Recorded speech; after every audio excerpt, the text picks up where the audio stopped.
ہم نے بہت مرتبہ اس حدیث کو سنا ہوگا، لیکن صفائی کے اعتبار سے ہم نے اس حدیث کو نہیں سنا۔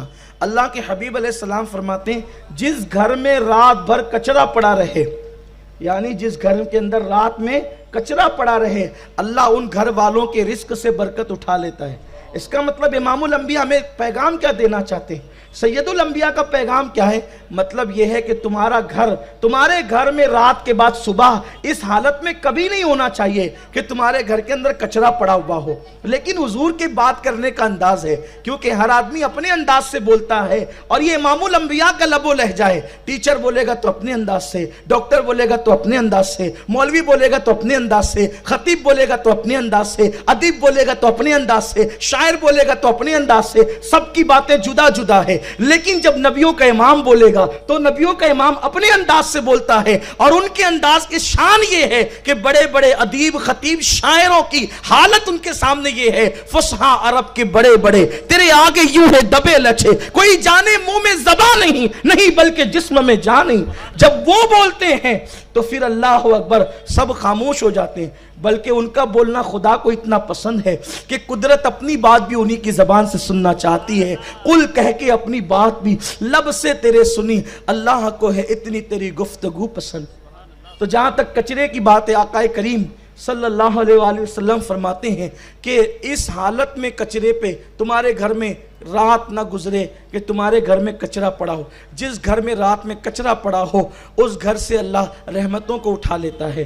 اس کے بعد آپ دیکھیں، توجہ فرمائیں، پاکیزگی کا عنوان چونکہ آپ نے جو ہے وہ آج چنا ہے، عرض کروں اللہ کے حبیب علیہ السلام فرماتے ہیں جس گھر میں کتا ہو اور جنبی ہو اس گھر میں رحمت کے فرشتے نہیں آتے۔ دیکھو یہ نبی کے بولنے کا انداز ہے، امام الانبیاء کے۔ جنبی کس کو کہتے ہیں؟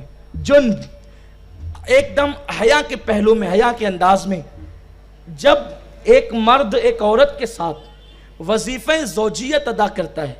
میرے خیال میں آپ سب کے بات سمجھ میں آ گئی ہوگی میں کہنا کیا چاہتا ہوں۔ مرد جب کسی عورت کے ساتھ وظیفہ زوجیت ادا کرتا ہے، حق زوجیت ادا کرتا ہے، تو اس پر غسل فرض ہوتا ہے۔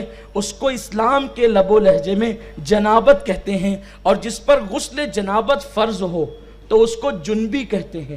اب آقا کریم صلی اللہ علیہ وسلم فرماتے ہیں جس گھر میں جنبی ہو، یعنی ایسا شخص جو بیوی کے ساتھ زوجیت کا وظیفہ ادا کر چکا ہو، وہ جہاں بھی ہوگا اور کتا جہاں ہوگا وہاں رحمت کے فرشتے نہیں آئیں گے۔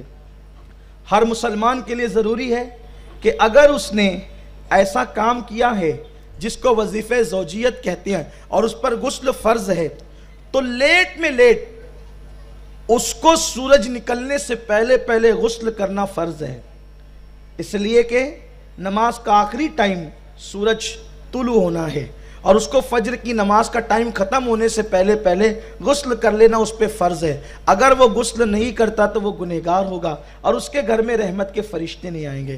اب آپ غور فرمائیں، سائنس یہ کہتی ہے، ڈاکٹر یہ کہتے ہیں کہ جس وقت انسان جنابت سے دوچار ہوتا ہے تو اس کے ایک ایک بال سے گزر کر کے وہ مادہ خارج ہوتا ہے، جس کی بنیاد پر اللہ کے حبیب غیب داں نبی صلی اللہ علیہ وسلم نے فرمایا کہ ہر بال کے نیچے جنابت ہے، اور اسی لیے غسل جنابت بہت احتیاط سے کرنے کا حکم دیا گیا ہے۔ تو آپ اندازہ فرمائیں، اب ان لوگوں کو دیکھ لے جو جنابت کریں اور اس کے بعد سورج نکلنے سے پہلے غسل کریں، تو وہ لوگ جو ہیں پوشیدہ امراض کا شکار نہیں ہوتے، وہ ان بیماریوں کا شکار نہیں ہوتے اگر وہ سنت رسول صلی اللہ علیہ وسلم پہ عمل کریں۔ لیکن حضور علیہ السلام کے بولنے کا ایک انداز ہے۔ اسی طریقے سے آقا فرماتے ہیں جس گھر میں کتا ہو، آج کل ایک فیشن چلا ہے، سنیما کے ذریعے سے، فلموں کے ذریعے سے، سیریل کے ذریعے سے لوگ کتے کو پالتے ہیں بچوں کی طرح، اس کو سینے سے لگاتے ہیں، اس کو بستر میں لے کر کے سوتے ہیں۔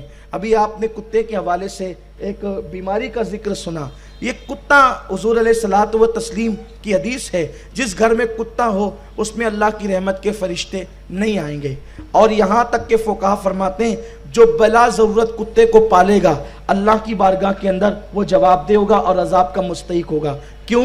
اس لیے کہ جو کتے کی رال ہے، کتے کی فطرت ہے کہ اس کی ہر وقت رال ٹپکتی رہتی ہے، اور جب اس کی رال ٹپکتی ہے تو اس کی رال کے اندر سدہا بیماریاں موجود ہیں۔ اس کی رال کے اندر سدھا بیماریاں موجود ہیں. آج لوگ کہہ رہے ہیں کہ اس کی رال میں سدھا بیماریاں موجود ہے، لیکن امام الانبیاء صلی اللہ علیہ وسلم نے کتے سے دور رہنے کا حکم دیا اور فرمایا کہ جس گھر میں کتا ہو اس گھر میں رحمت کے فرشتے نہیں آئیں گے.